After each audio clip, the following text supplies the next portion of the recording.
বৃহস্পতিবার রাতে গলাচিপা উপজেলায় স্মরণসভা শেষে ফেরার সময় গণ অধিকার পরিষদের সভাপতি নুরুল হক নূরের পথ রোধ করা হয় বলে অভিযোগ উঠেছে। নূর দাবি করেন, সড়কে গাছ ফেলে রড, রামদা ও গুলতি নিয়ে হামলার চেষ্টা চালায় বিএনপির কেন্দ্রীয় নির্বাহী কমিটির সদস্য হাসান মামুনের অনুসারীরা। মারধরের শিকার হন কয়েকজন। হামলাকারীরা ভাঙচুর করে দুটি মোটরসাইকেল। এখানে জনাব হাসান মামুনের সাথে আমার কোনো রাজনৈতিক বা আদর্শিক মিলও নাই, দ্বন্দ্ব নেই। সাধারণ মানুষ, এলাকার সন্তান হিসেবে তাদের যে একটা দেখার আগ্রহ, তারা আগে পত্রপত্রিকা দেখেছে, টেলিভিশনে বক্তব্য শুনেছে, একটা গণজোয়ার তৈরি হয়।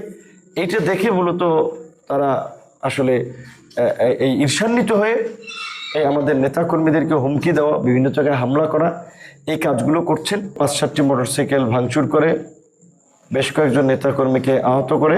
এটা অত্যন্ত নিন্দনীয় ঘটনা, একটি অনাকাঙ্ক্ষিত ঘটনা।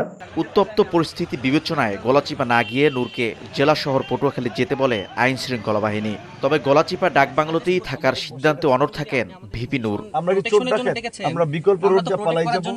এদিকে হামলার অভিযোগ মানতে নারাজ বিএনপি নেতা হাসান মামুন। তিনি বলেন, নূরের লোকজন চরবিশ্বাস ইউনিয়ন বিএনপি কার্যালয়ের উপর হামলা চালিয়েছে, যার কারণে এমন পরিস্থিতি।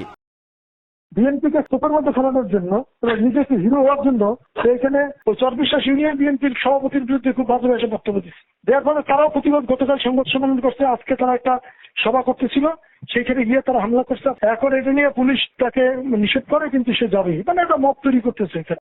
ঘটনার পর থেকে এলাকায় উত্তেজনা বিরাজ করছে। শিকদার জাবির হোসেন, সময় সংবাদ, পটুয়াখালী।